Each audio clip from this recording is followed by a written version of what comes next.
Bonjour et bienvenue dans ce débat depuis le Parlement européen de Strasbourg. À un an des élections européennes, comment intéresser un peu tout le monde et les électeurs spécialement évidemment au débat européen. Nous avons eu plusieurs élections en Europe au cours des derniers mois qui montrent que cette question est assez urgente finalement et qu'elle va se poser forcément à tous les groupes, à tous les politiques, à tous les candidats, à tous les députés aussi et spécialement à gauche. Je vous propose d'en parler. Michel Rivasi, vous êtes député européenne Vert, Alliance Libre Europe. Virginie Rosière, bonjour à vous tous et toutes. Virginie Rosière, vous êtes députée socialiste et démocrate. Et Patrick Le Yarrick, vous êtes député gauche unitaire européenne, gauche verte nordique. Alors, bon, on va peut-être pas se faire mal, mais on va quand même rappeler quelques constats rapidement, si vous le voulez bien, sur les élections des derniers mois en Europe, qui ne sont pas les élections européennes, mais enfin, en tous les cas, on en reparlera tout à l'heure, où l'Europe a tout de même eu sa place dans les débats électoraux. Allemagne, c'était en septembre, c'était il y a 6 mois. Apparition donc d'un groupe quand même europhobe pour la première fois, qui entre pour la première fois au Bundestag. L'Autriche, même chose, droite et extrême droite dans une campagne qui est marquée beaucoup par nous dit-on, par le rejet de l'immigration. Tchéquie, c'était en octobre pareil, mais octobre 2017, donc il y a quelques mois également. Un parti conservateur, pas très pro-européen. Slovénie, il n'y a pas longtemps, parti de droite en tête dans une élection dont l'enjeu a porté essentiellement aussi sur la crise migratoire. On ne va pas parler du Brexit, mais tout de même. Et puis l'Italie en mars, avec la victoire tout de même de 5 étoiles et de la Ligue, ex-Ligue du Nord, qui sont des partis eurosceptiques, voire xénophobes. D'extrême droite, l'un des faits d'armes les plus immédiats, les plus récent qui est dans l'actualité, c'est la décision qui a été prise par le ministre de l'Intérieur, Matteo Salvini, d'interdire les ports italiens à ce navire, l'Aquarius, humanitaire chargé de 629 migrants.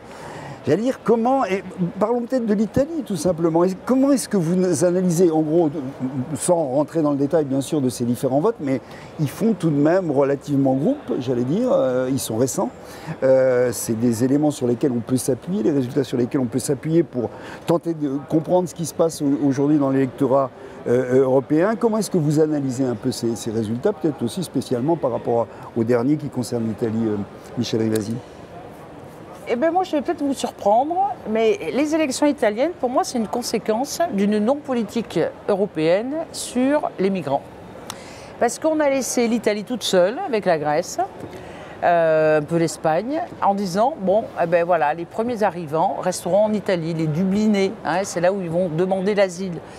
Et il y a eu plus de 700 000 migrants en Italie, avec une population qui voyait tous ces gens partout. Moi, je suis allée visiter, j'étais à Lampedusa, donc j'ai bien vu les problèmes qui se posaient. Il y a les hotspots, il y avait ces camps de réfugiés. Eh bien, les gens, ils ont voté, justement, ne nous laissons pas tout seuls, partageons. Et vous voyez que l'Europe n'a pas partagé, parce que les États n'ont pas voulu jouer la solidarité, accepter des quotas. Mais pour moi, c'est une des conséquences. Ce n'est pas le rejet de l'Europe, c'est le rejet de la politique européenne sur les migrants. Ben, ça, c'est une conséquence. Par contre, le mouvement 5 étoiles, ils travaillent avec nous au Parlement européen. C'est des gens, des fois, qui ont des positions très écolos, qui votent avec les écologistes. Mais sur les migrants, ça a été quelque chose qui a été terrible, parce qu'on les a laissés quand même tout seuls. Et ben, une conséquence, c'est que ils se disent, ben voilà, les gens qui veulent trouver des solutions, ben c'est eux. Sauf que c'est l'extrême droite pour Salvini, et que ça, c'est catastrophique, parce que c'est pas que si c'était que le problème des migrants en disant, voilà, on va vous provoquer pour pas accepter, par exemple, ce bateau qui transporte plus de 600 de réfugiés, mais c'est un parti xénophobe. Et on sait que l'Italie, quand on regarde le foot, hein, ils ont eu des positions très racistes. Et ça conforte là-dedans. C'est ça qui est dangereux. Voilà. Pour moi, c'est on va reparler de cette question parce que malgré tout se pose la question, on va en reparler tout à l'heure un peu plus en détail, de la raison pour laquelle dans toutes les élections, pratiquement dans toutes celles dont on est en train de parler, les plus récentes qui étaient des élections législatives, qui ne mettaient pas directement l'Europe en cause, encore qu'il est toujours question de l'Europe, finalement cette question des migrants arrive en tête, j'allais dire, des préoccupations. La campagne s'impose sur des thèmes comme cela. Je vous propose d'en parler tout à l'heure. Virginie Rosière, votre réaction réaction un petit peu par rapport à ça. Ces derniers résultats des élections en Europe qui doivent quand même nous interpeller, compte tenu du fait que les élections européennes ont lieu bientôt. En fait, je pense que on voit se dégager effectivement une réaction xénophobe, raciste dans plusieurs scrutins, malheureusement, en Autriche, en Italie au travers du résultat de la Ligue. Mais je pense qu'il faut voir que tout ça est aussi combiné à une période de crise économique et d'austérité dans laquelle on a fortement réduit les services publics, les mécanismes de solidarité dans les différents pays européens, et où on a difficilement, ou en tout cas on n'a pas suffisamment remis en place de la solidarité européenne. Donc vous avez des citoyens qui se retrouvent fragilisés dans ce qui les sécurise dans leur quotidien et qui en même temps voient que les gouvernements se retrouvent en face de populations nouvellement arrivées qui sont facilement désignés comme les responsables, les boucs émissaires. On sait que c'est des ressorts qui marchent très bien. C'est des ressorts qui ont été massivement utilisés au moment du Brexit aussi. Mais en fait ça permet de détourner l'attention aussi des vraies causes et du coup ça quelque part précipite la disqualification ou le discrédit des mouvements politiques qui étaient en place. Et on a à la fois une volonté de protection qui peut être facilement détournée dans un rejet des migrants, et en même temps une volonté de rompre avec des politiques qui n'ont pas amené justement suffisamment de sécurisation, suffisamment de solidarité, et qui en plus étaient vécues comme un déclassement et un accroissement des inégalités, et du coup une volonté de rompre avec les anciens mouvements politiques. Donc sur les prochaines élections, la difficulté, ça va être d'arriver à faire vivre les enjeux européens en montrant que les problèmes existent peut-être parce que l'Union européenne tarde à trouver les solutions, comme sur la question de l'accueil des migrants, mais que la solution viendra aussi par l'Europe. On va y revenir bien sûr. Patrick Le Yarrick, votre évaluation de cette situation des dernières élections en Europe, est-ce qu'il y a un repli nationaliste, disons-le clairement? Comment vous voyez les choses exactement? Il y a sûrement une demande de respect par les peuples de leurs choix, de leurs aspirations, ce qui n'est pas le cas aujourd'hui. Ce qui se passe est le révélateur d'une crise assez profonde, c'est-à-dire, d'une part, quand les peuples ont été consultés, jamais ça n'a été respecté. Secondement, avec la crise financière de 2008, ce qui a été imposé partout, ça a été des politiques d'austérité parfois très violentes, notamment dans les pays du Sud. En Italie notamment, parce que quand M. Berlusconi a refusé un petit peu un certain nombre d'injonctions venues de la Commission européenne, il s'est fait débarquer. Quand l'Italie a voulu mettre en place sous M. Renzi un plan qu'on a appelé notre Maelstrom, ils ont été rembarrés. On leur a dit à la place, vous aurez le développement de Frontex, c'est-à-dire on n'a même pas respecté là, pour le coup, le gouvernement. Donc ces choix-là, ajoutés au fait que l'Italie, la Grèce, Malte, un petit peu l'Espagne, ont porté le fardeau de l'entrée. Non seulement ils portent le fardeau total de l'entrée des exilés, mais en plus de ça, quand un pays ne veut pas de ces exilés, on les ramène au pays en question, alors qu'en France, alors qu'on se réclame de beaucoup de belles valeurs, on a accueilli très peu de réfugiés, très peu d'exilés. Et donc tout ceci a concentré une multitude de problèmes et de rejets. L'Italie n'est pas un pays qui traditionnellement refusait la construction européenne. C'était le pays qui y aspirait le plus. Donc c'est le révélateur d'une multitude de crises comme ça qui s'enchevêtrent, qui s'entremêlent, et surtout un manque de vision des dirigeants européens. Les dirigeants européens, ce sont quand même ceux qui pourraient le plus et le mieux, d'une part, faire de la pédagogie et d'autre part, anticiper l'entrelacement des crises dans lesquelles nous sommes. Et ils ne le font pas. Alors, Michel Rivasi, comment est-ce que vous allez faire? Est-ce que vous avez envie d'inverser la tendance, tout simplement? Oui, est-ce que vous avez envie de faire qu'on passe à autre chose que cette situation un peu défensive, un peu négative, sur laquelle vous trouvez, notamment élu de gauche, dans cette situation, face effectivement à ce qui semble être quand même à l'heure actuelle une tendance en Europe à chaque fois qu'il y a des élections. Comment faire pour renverser la tendance, sachant qu'on entend bien ce que vous dites les uns les autres, mais pour l'instant, il semblerait que les électeurs ne l'entendent pas plus que ça. Mais ils ne l'entendent pas parce qu'ils se sentent méprisés. Quand vous voyez que l'Europe proposait une prospérité pour tout le monde, vous voyez, une protection sociale, sanitaire, sur le glyphosate, la commission, pesticides, là on en parle beaucoup, ils pensaient que l'Europe serait l'avenir. Et là, ils ne voient que les aspects négatifs. Pourquoi? Parce qu'on a joué le libéralisme à tout prix. Et ça, si vous voulez, moi je suis très pro-européenne, puisqu'on voit que la migration, c'est qu'au niveau de l'Europe qu'on pourra le résoudre. Quand on voit la protection sanitaire, c'est qu'au niveau de l'Europe qu'on pourra le résoudre. On le voit bien sur la pollution de l'air, la pollution de l'eau, etc. Donc, nous, il faut qu'on ait une démarche pro-européenne, mais en remettant en question ce libéralisme forcené, cette mondialisation qui ne va qu'augmenter la compétitivité, mais la compétitivité, ça profite à qui? C'est toujours le moins-disant, c'est-à-dire qu'il faut diminuer les salaires, c'est-à-dire que les conditions de travail vont se dégrader, etc. Vous voyez, pour qu'il y ait plus de rentabilité, mais pour une minorité. Et ça, c'est un peu l'optique Macron. Macron, lui, c'est déréglementation. Il faut déréglementer. On est pour, il dit, une Europe de protection, mais une protection pour les lobbies, oui, ça c'est vrai, une protection pour les lobbies, pour une minorité. Et puis de l'autre côté, on a des gens qui disent « Ah non, mais cette Europe-là, on n'en veut pas, etc. » Et on tombe dans le populisme et le nationalisme. Donc nous, c'est la troisième voie. C'est le résultat le plus visible pour l'instant. Hein, c'est parce que les gens, vous savez, quand ils sont méprisés par une élite, ils se disent « Comment essayer de faire entendre notre voix ?» On essaie de la faire entendre par des extrêmes. Et ça, en Italie, c'est exactement ça, parce que historiquement, l'Italie était très pro-européenne. Puis quand on voit la situation des gens, leur retraite diminue, c'est très difficile pour les jeunes d'avoir un boulot. Vous voyez bien que les entreprises, elles délocalisent, vous voyez, pour diminuer. On l'a vu aussi sur les travailleurs détachés. Donc, les gens se disent, mais c'est pas ça notre avenir pour le futur. Mais nous, en tant qu'écologistes, moi, j'y crois énormément, l'Europe. Je vois bien tous les sujets. Il faut une harmonisation sur le plan européen, mais par le haut. Et donc, il faut réenchanter l'Europe.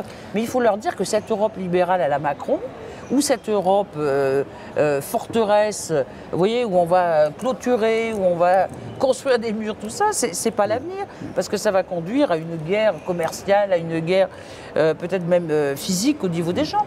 Donc voilà, moi je suis vraiment pour un discours en disant transformons l'Europe. Mais pour ça, il faut qu'ils nous entendent, parce que si on n'a pas une majorité au Parlement, vous voyez, pour cette Europe de transformation, on n'aura pas un président de la Commission européenne qui sera issu de cette mouvance-là. Si on a encore des conservateurs, comme on a à l'heure actuelle, ils sont pour laisser-nous faire.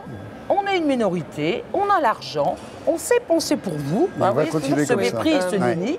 Et alors là, vous voyez, il y a déjà un arc alpin là, qui est en train de bouger sur le nationalisme. Là, ça va être pire, parce que ça va être un refus de l'Europe de l'ensemble des peuples. Donc là, on a une ouverture à faire, tous ensemble, là, parce qu'on est quand même sur des points communs. Mais il faut réenchanter cette Europe. Il faut vraiment se bagarrer pour qu'au Parlement, il y ait une majorité vraiment progressiste qui remette en question ce modèle hyper libéral. Virginie Rosière, voilà, l'Europe, oui, mais pas celle-là. C'est ce que vous allez essayer de faire passer. Ça va être toute la difficulté de cette campagne des Européennes, où on voit bien qu'on a un intérêt réciproque, bien compris d'ailleurs, entre ceux qui vous disent l'Europe ne va pas, il faut plus d'Europe, il faut la détruire, il faut la supprimer, et puis ceux qui vous disent si vous êtes pour l'Europe, vous êtes pour l'Europe telle qu'elle est aujourd'hui, et vous êtes pour l'Europe que moi je continue, je perpétue, qui est la position, effectivement, comme le disait Michel, de Macron. Il se fait le champion des pro-européens, très bien, mais pour quel projet européen? Celui qui est aujourd'hui, moi j'aimerais bien savoir, par exemple, à la fin du mois, quelle va être la position de la France sur justement l'accueil des réfugiés. Le Parlement européen, ici, on a dit, on ne peut pas continuer à faire peser la responsabilité de l'accueil sur les pays d'entrée, donc sur l'Italie et la Grèce. Ça dure ce débat en plus, ça dure depuis longtemps. C'est insupportable, on ne peut pas laisser ça comme ça, on a besoin de mettre de la solidarité dans cette responsabilité humanitaire qui est la nôtre, d'accueillir les réfugiés qui viennent en Europe. Et ceux qui vous disent on va fermer les frontières et il n'arrivera plus personne sont des menteurs. Les mouvements de population font partie de l'histoire de l'humanité, font partie de l'histoire de l'Europe, on peut faire tout ce qu'on veut, mais de toute façon ça fait partie des choses avec lesquelles nous devons faire. Et après tout, 500 millions d'Européens, on peut bien accueillir aujourd'hui les réfugiés qui arrivent sur notre sol. D'autres pays plus proches des zones de crise en prennent une part beaucoup plus importante. Donc on en est tout à fait capable. Simplement, c'est une question de volonté politique pour mettre des moyens décents, pour les accueillir de manière décente et pour faire en sorte justement que les troubles à l'ordre public, tels qu'on peut en voir quand on a des camps qui s'installent de manière totalement, dans des conditions terribles, soit ça ne se produise pas, qu'on mette à l'abri correctement les réfugiés. Mais moi, je voudrais savoir ce que dit la France. Est-ce qu'elle dit qu'il faut effectivement partager la responsabilité, mettre en place de la solidarité dans cette responsabilité, ou est-ce que, comme on en a l'impression, elle dit ah ben non, on va faire ça uniquement de manière dérogatoire, mais la règle reste que les réfugiés résident dans le pays où ils sont entrés dans l'Union européenne. Parce que pour l'instant, aujourd'hui, la position de la France, c'est ça. Donc moi, je voudrais qu'on y voit clair, parce que c'est facile de dire que c'est le droit international et le droit européen et que la solution doit être européenne, mais que fait la France pour mettre en place une solution européenne? Alors, de la même manière, sur le budget européen, parce que si on veut mettre en place justement de la solidarité européenne et des moyens communs pour accueillir, il faut qu'on ait un budget européen. Mais paradoxalement, le projet de budget pluriannuel qui a été présenté pour mettre en place des vraies politiques européennes, pour faire en quelque sorte ce que les gouvernements disent, eh bien, le cadre financier pluriannuel, en fait, est un budget en diminution qui nous a été présenté. Et on est là dans toute la contradiction des États membres. Et là, encore une fois, le gouvernement français ne fait pas exception, qui demande beaucoup à l'Union européenne, mais lui donne encore moins pour faire ce qu'il lui demande. Donc moi aussi, je voudrais savoir quelle va être demain la position française sur le budget européen. Est-ce qu'on sera prêt à y mettre correctement les moyens? Vous êtes d'accord avec ça, Patrick Louyari, que politique européenne et politique nationale, ça va forcément un peu, parlons de la campagne française là, ça va forcément un peu être à l'ordre du jour? Il y a forcément une imbrication, puisque souvent on décline des choix européens dans le droit national, mais autour de la table au Conseil européen, il y a le chef de l'État français qui pèse quand même beaucoup. Et donc ce qu'il montre comme exemple là-dessus, notamment avec la dernière loi Asile et Immigration, va totalement à l'encontre précisément des valeurs qu'on prétend défendre. Et c'est ce qui explique d'ailleurs que pendant que les Italiens refusent l'Aquarius, la France regarde ses chaussures. Parce qu'ils ne veulent pas rentrer dans ce débat, parce que dès lors qu'ils rentreraient dans ce débat, seraient mis à nu un certain nombre de problèmes, dont cette question. Le pays d'accueil y supporte tout le poids et nous-mêmes, nous ramenons des gens en Italie et d'ailleurs on les empêche de rentrer, notamment dans les Alpes. Bien sûr. Alors on pénalise ceux qui le font. Je suis allée à Menton à 6h30 du matin voir ce qui se passait à Menton à la police aux frontières. Eh bien, on avait tous les migrants qui venaient d'Italie, on notait leur nom, etc.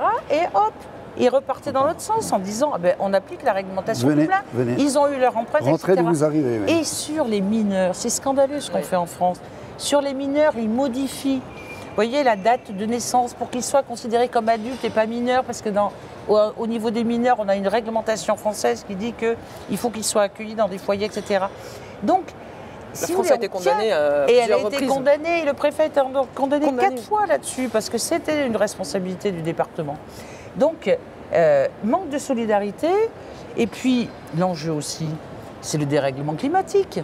Vous ne pouvez pas dire, à l'heure actuelle, on veut être, et on voit M. Macron en disant, le combat contre le climat, c'est la priorité.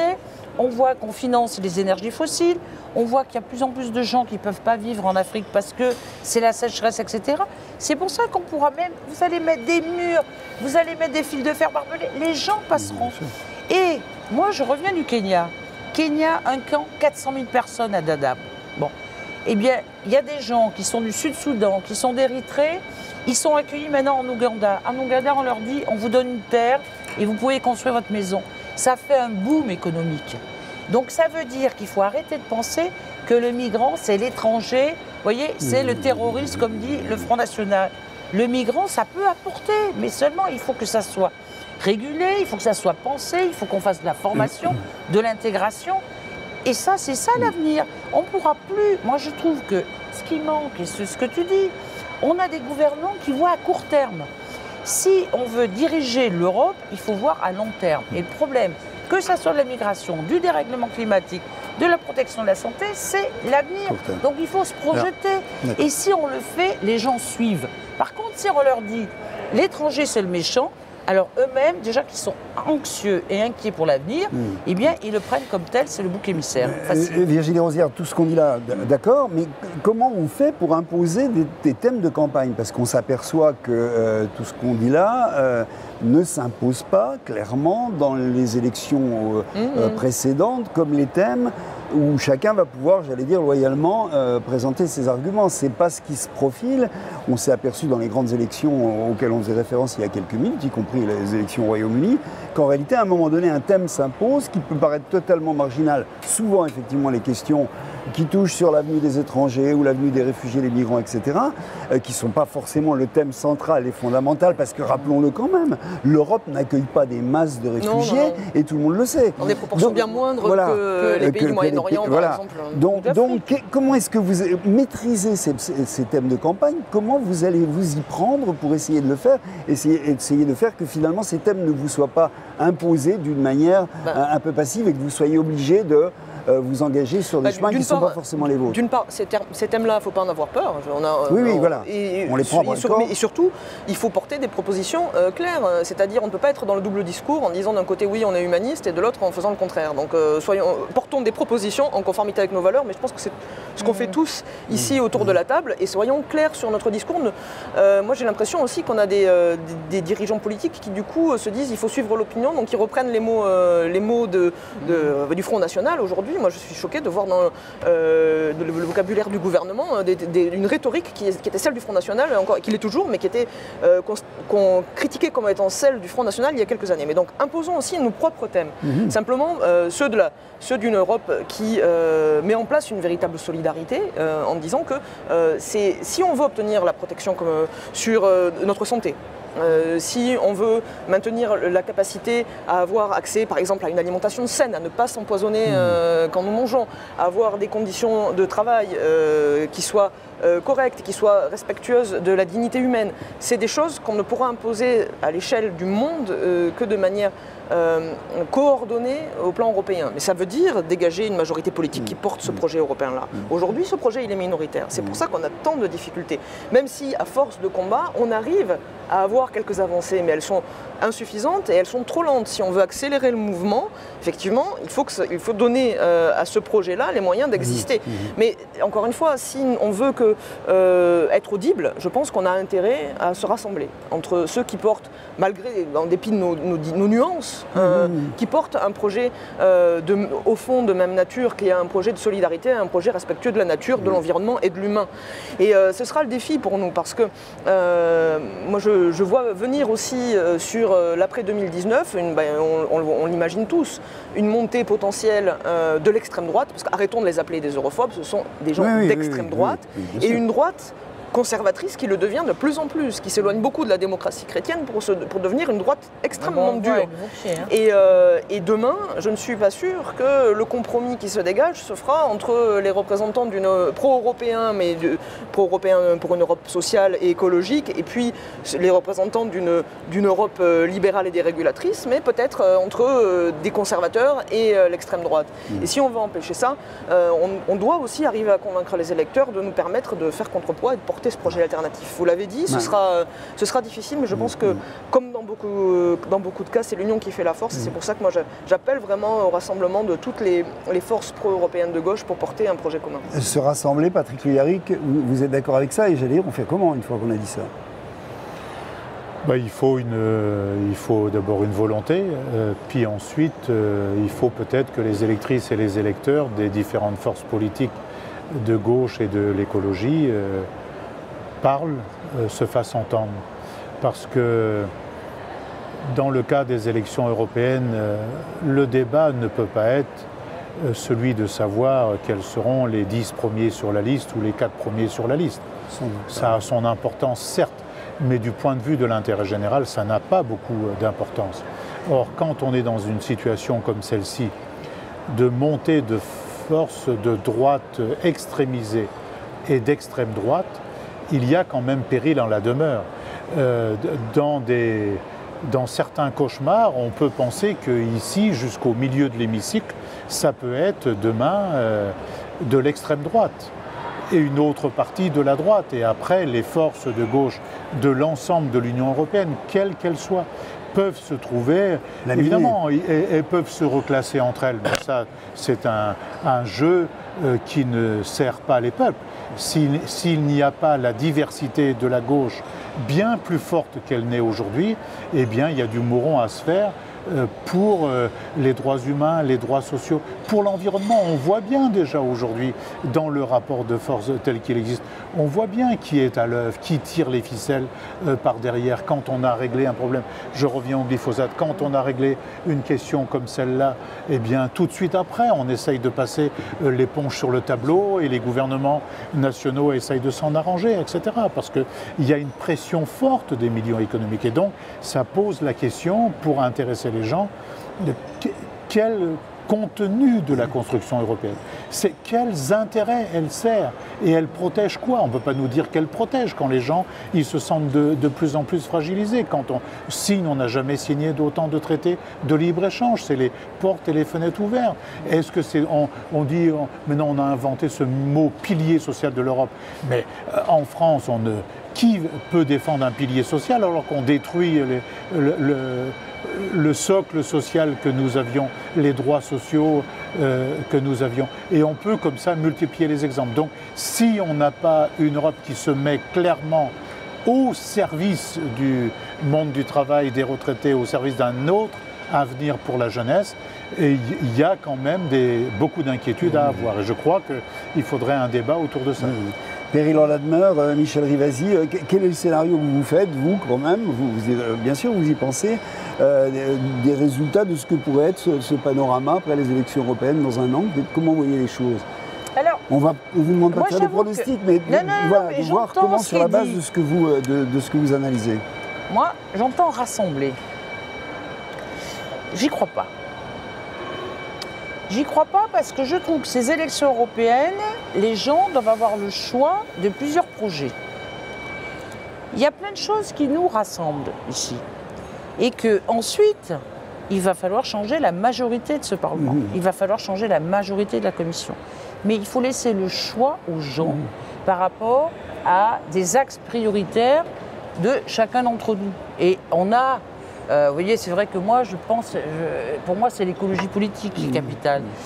Et que dans l'écologie politique, bien sûr qu'on y met la migration, bien sûr qu'on y met la solidarité, bien sûr qu'on met l'harmonisation fiscale, sociale, etc.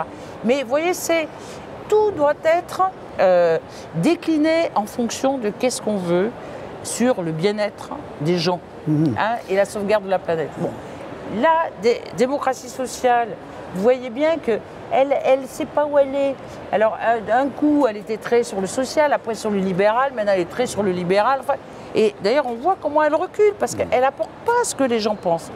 Donc moi, d'un point de vue stratégique, je pense qu'il peut y avoir plusieurs partis ou des partis qui se rassemblent, mais il faut quand même qu'il y ait un éventail, parce qu'il faut faire voter les gens. Vous voyez, moi, ma hantise, c'est que de plus en plus de gens ne font plus confiance aux politiques et disent « à quoi ça sert de voter ? On ne va plus voter ». Donc ceux-là, il faut les remobiliser. Et donc il faut qu'il y ait une diversité.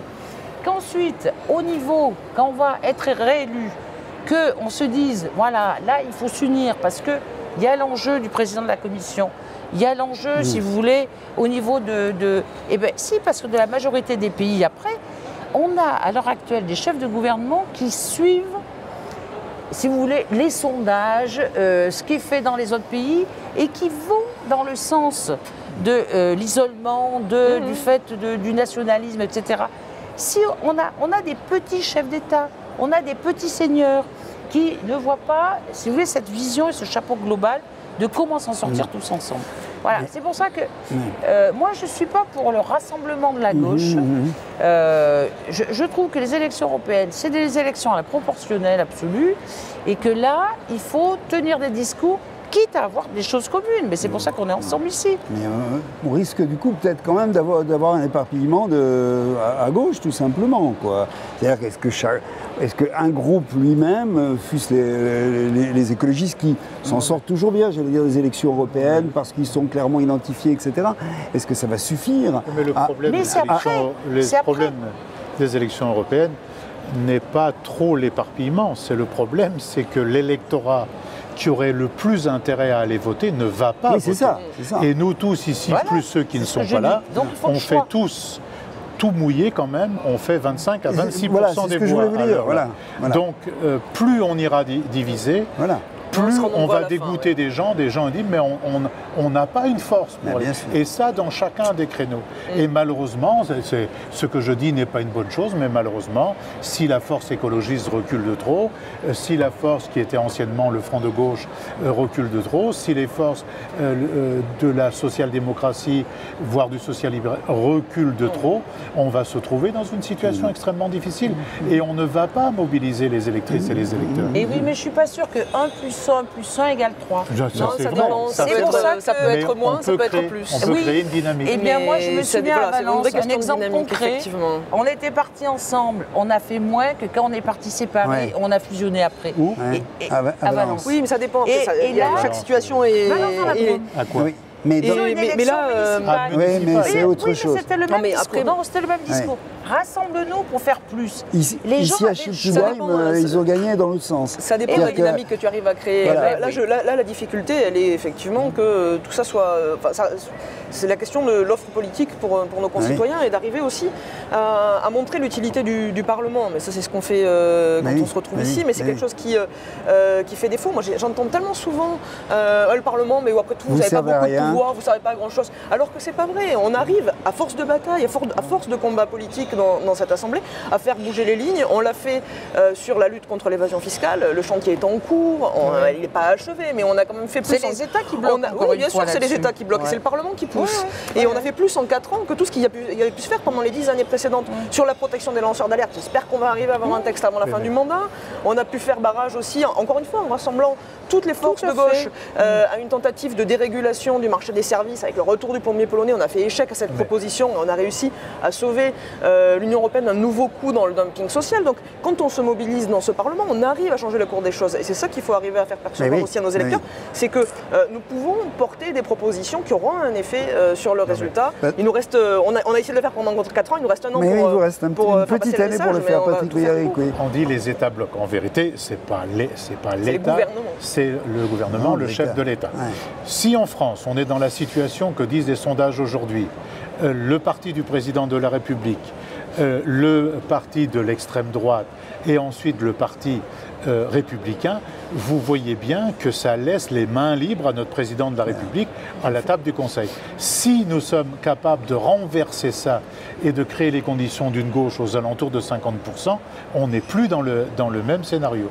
Or, on n'en est pas là aujourd'hui, loin de là. Il nous reste un an. Voilà. Oui, mais là, ça, c'est pas des élections européennes. Là, tu parles du national. Voilà.